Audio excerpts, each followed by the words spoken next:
Hi guys, I'm Darren, and in this video we'll be checking out the HOTA D6 Pro dual charger.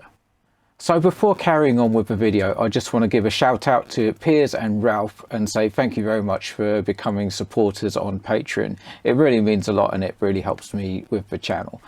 So while we're sort of getting stuff out the way, I just want to share that this was provided by Banggood for review.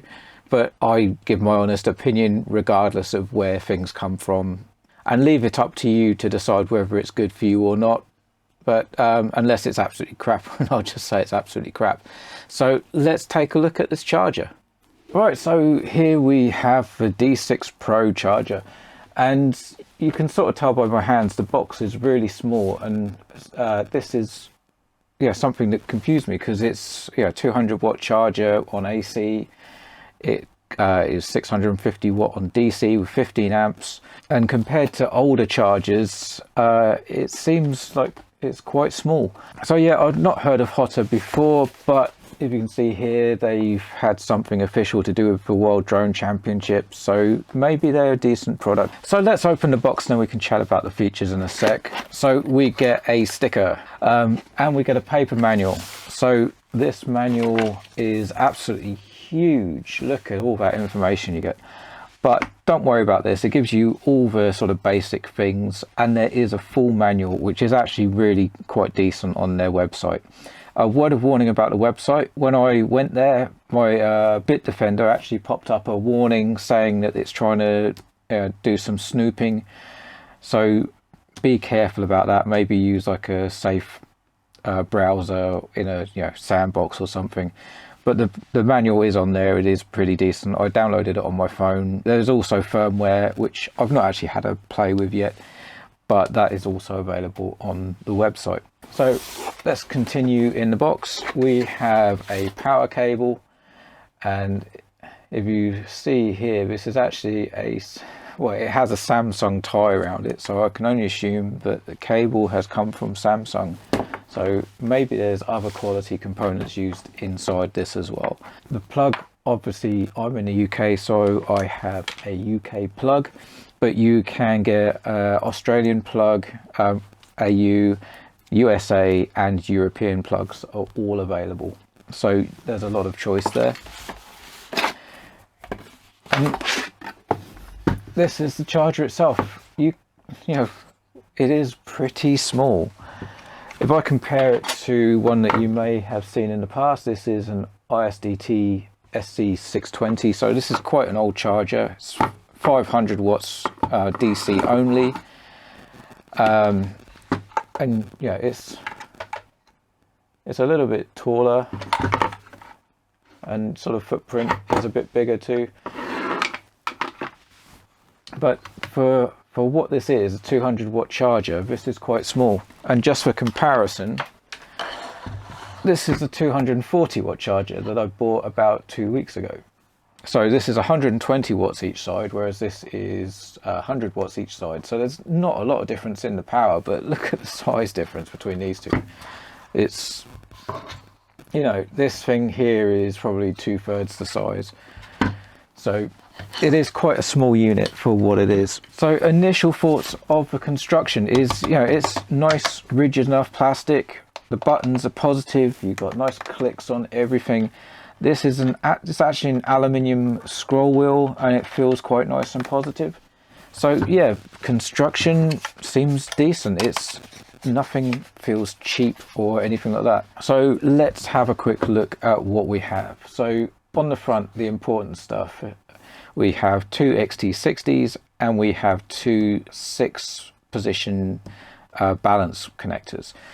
The bad thing about this is usually on some chargers you have a little notch that stops you putting the balance port in the wrong place. So if I show you the ISDT next to it, you can see down the bottom there's a thicker ridge here, and then there's a few other ridges along here. And it basically means that you can't really put the balance port in incorrectly. I suppose technically you could put a 2S in at this end, but you're just being a bit silly then. But there's nothing in the way of protection on this, so that would have been nice to have just have a few bumps in there just to try and protect you from, you know, incorrectly putting the balance cable in. But you know, it's a charger that's nice and simple. On this side we have two USB ports. I believe one is for a firmware update and the other one is for a power output, so you can use it to charge your phone or whatever, but you might not need to use that. We'll get onto that in a bit. On the back we have our AC input and our DC input. So it's 6.5 volts to 30 volts, so it's going to be about 2S to about 7S input. And this side has nothing. Oh, of course we have a fan on the back. On the bottom there's just a grill, so probably, yeah, air needs to come in and go out at two different places, so there's an air input and an air output, whichever way the fan works. And on top we have this little lightning thing, which is actually in induction charging for your phone. So let's take a quick look at the charger. I'm going to just plug in my battery. I have used this before, so that fan noise that you heard at the startup, I'll put it near my microphone just to make it a bit more obvious. I don't know if you can hear that on the video, but you get like a high power whoosh for the initial startup and then it calms down. While charging the battery, the fan was always running at the slowest speed. I was only charging this pack that I'm using now, which is only a 3S, so nothing too taxing. But the actual charger itself was taking it with complete ease. So let's have a quick look. Right, so the screens when you first see them are just set up as the two sides of a charger. We have channel 1 over here, channel 2 is obviously this side here. We have the input voltage and then we have the range of cell voltages, which, yeah, is quite handy, and the overall voltage of the battery itself. So clicking this button here will take it to channel 1, press it again, it will go to channel 2, and yeah, keep on going like that. So in channel 1, what do we have? We have the amps going in at the charge, we have how many milliamp hours have been charged, we have how long the charge has been running, and we have our cell voltages down here. And if you scroll the wheel over, we have a couple of other things. So we have the input voltage, we have the current temperature of the charger, which you can see at the moment is 13 degrees, which is why I'm wearing my hat, because it's quite chilly in this room. We have how many watt hours have been put in the battery, and we have how many charges the charger has performed. Now that's all you get at the moment. When it's charging, you can scroll and get the impedance. Right, so what options do we have on this charger? Well, to get into the system menu, we're going to long press the task button and then we can get into this system menu. So the first set of parameters is task, which is probably based on the tasks you're performing at this time.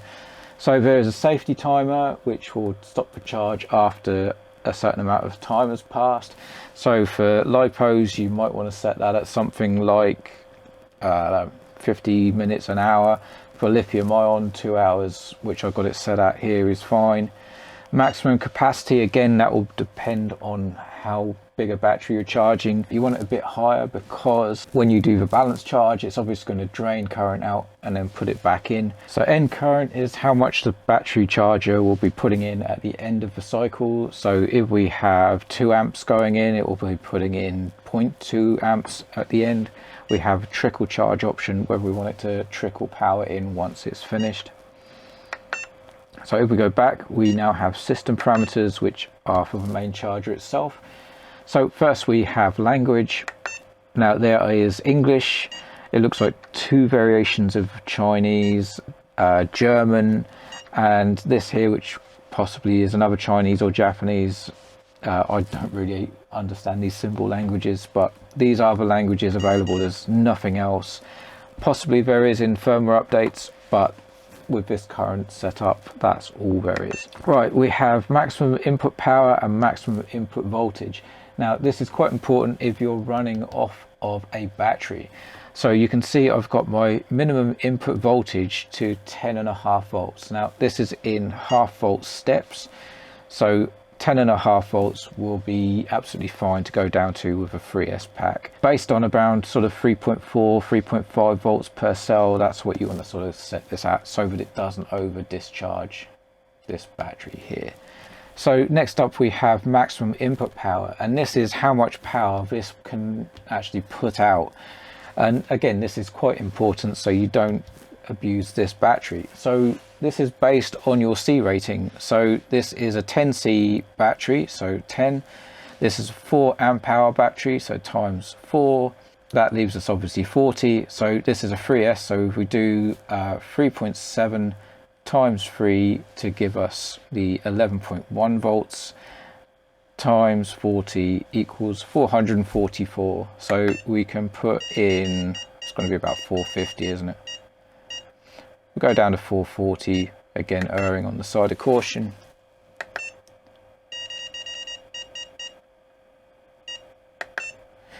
So 440 watts and going down to 10.5 volts. We know that this battery is going to be absolutely fine for use on this charger. Right, so next we have the backlight.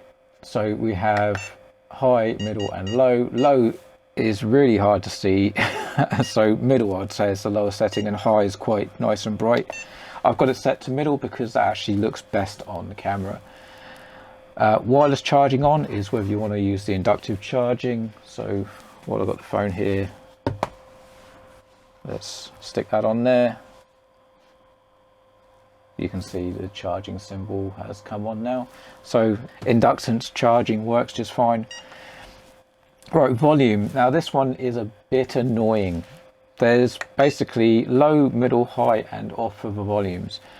But it's the volume for everything, which includes this scroll wheel and menu thing, which gets really annoying really quickly. But it's also the volume for sort of alerts that it sends out. So I wish in the firmware they changed the volume so you can have a volume for the keys and a volume for everything else, because I'd turn the key volume to low or off and I'd have the volume for everything else set to high. So I want to know when my battery's charged. I don't care when I move the jog wheel. Completion signal, you can have a single beep or repeated. Repeated is probably nice for a safety feature. And then you can actually name the charger. So I of course named it after myself. Why not? Now to save it, don't just press this button because it won't save it. You need to hold down this button to save the name. And that's everything on that menu. We have 2 calibration options to calibrate each side. So if you have a very high precision multimeter, you can actually calibrate this, which is great. There's a self-check and factory restore, and also system information. So we can check this against what's on the website to see if we actually need to do a firmware update or not. And that's it in there. Right, so how about actually charging a pack, or what can we do with the batteries? So just clicking it, it's nice, it gives you a warning to go to the channel you want to use. So we'll go on channel 1 and we'll have a look what's in here. So we have a charge option, we have power supply, which basically allows you to use the charger as a power supply. We have charge, we have discharge, we have external battery discharge. We have storage charge, we have balance, which basically will just try and balance the cells without losing too much power. We have sync charge, which is not actually in the manual, so I don't really know what that does, but we'll just put it on charge. Right, battery type. So we have smart battery, which I don't actually know what it is. Again, it's something that I couldn't see in the manual. We have LiPo high volt, we have LiPo, we have lithium ion, we have Li-Fi, we have another lithium generic type, I guess. We have nickel zinc, we have lead, we have nickel cadmium, we have nickel metal hydride, and we have N-loop, which I always thought N-loop were the same as nickel metal hydride, but maybe there's a specific charger for those batteries. So I'm going to go back to LiPo because this is a LiPo. We can adjust the finishing voltage, so 4.2 per cell is what you want for LiPo. Lithium ion does only go up to 4.15, which is a bit disappointing, seeing as most cells these days can quite happily use 4.2. It'd be nice to be able to use the lithium ion charge mode with a 4.2 N volt. So hopefully that is something that can be changed in firmware, because the days of lithium ion only stopping at 4.1 volts per cell are long gone. I wouldn't expect that on a charger these days, to be honest. You should be able to go up to 4.2 volts. You can just use LiPo, but I'd rather just use the lithium ion mode. You have a number of cells, which is 1S to 6S. And we have the current charging. So this is set to 4 amps because I was charging this battery, but we can go down to 2.2. If you go through this quick, it does actually move quite quickly. So you can speed through menus. So then let's click on charge. So now what you can see is it's going to start charging this battery up from what's in this battery. So we have our cell voltages, which has 3 decimal places for precision, which is really nice. I do like that. If we go through, you can see we have our internal resistance, which is not showing anything yet, but it does work. It worked absolutely fine on that cell. And then we have our internal temperature, where this is warmed up quite nicely now. Again, we have our input voltage, so we can keep an eye on that, which is especially useful if we're using a battery, and how many times this charge has been used. So there we go, we have our internal resistance now. Now this is actually a crap battery. I've labelled it dead because it was absolutely crap in flights. That's why we have quite high internal resistance. Right, so this is running off the mains now, and you can see internally the power supply is putting out 29.3 volts. So let's see if we can get this thing working a little bit harder. There we go. We have both batteries charging. You can see this one's obviously quite charged already because I've only been using it to power this charger up. And you can see how much is going in. You can see how many amps it's putting into the batteries. You can see how many milliamps it's put in. You can see how much of the input voltage is going to each side, which is quite handy. So this side is getting a little bit more power compared to this side. And you can see the range of the cells. So if we take a closer look, we're on internal resistance there, but you can see we're at 4.19, 4.2, 4.2. So we're not too far away from charge with this one. And this one here, we're at sort of 4.0s all across the board. So what I'm going to do is just stop this second one again. And you can see the nice color differences here. This is quite handy for knowing what's going on with your charger at that time. And each different mode has a different color. So the black is the standby color, so it's not doing anything. Yellow is the charging for the main charge mode. When the main charge is done and it's doing the balance charge, it is green, which you may see in a minute. For a discharge, it is a sort of pink color, and for the external discharge, discharging the battery at the back, it is the same sort of pinky color. For a storage charge, which, let's do that, it's like a purple color. So let's go storage. There you go, it's like a purple color. For the balance mode, it's like a olive green color, which you can see right here. And that's about it. Right, so that's still working in the background. Maybe while I'm doing this little chat, it will pop up with a balance charge. So while that's going on, let's have a little chat about the charger. Now, I think it's built pretty well. It works just as well as the ISDT chargers I've used. And price-wise, it's about equivalent to everything else. It's at this time, it's around $115, whereas a similar dual 200 watt ISDT charger is around $120. So it's a little bit cheaper, and it's, it seems to work perfectly well. I have not been using this long term yet, but from everything that I've gone through with the menus, everything seems to be there. There's just a couple of little gripes, but they don't in any way sort of impede the use of the charger. The biggest thing that I would prefer to see different is that balance port. If that had the little tabs in, which I know are not completely foolproof, but at least it gives you some sort of assistance to not get the balance cable in the wrong place. If it had that, then I would see absolutely no problems with it at all. The rest of it is just annoyances with the firmware, which, you know, are pretty much present with any other charger that I've used. Like the ISDT has the same 4.15 lithium ion cap. It has the same single volume, so even, you know, you can't change the key press volume separate to the alert volume.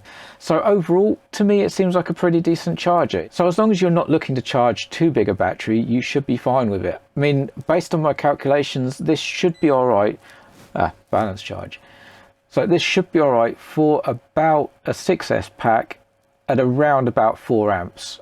You should be able to get that on both channels at the same time. It's going to be slightly under that, but that's what you're looking at as a limit. Of course, you can charge bigger packs, it will just charge them slower. But for if you're using mainly 4S or 3S, it's fine.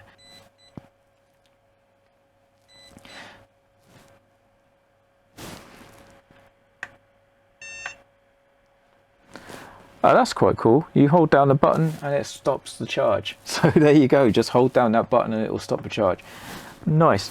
But anyway, I hope you guys found this video useful, and if you have any questions, leave them in the comments. Please don't forget to like, subscribe and click the bell icon to help get this video out to more people, and get out there, fly your models like you stole them, and have fun. Cheers.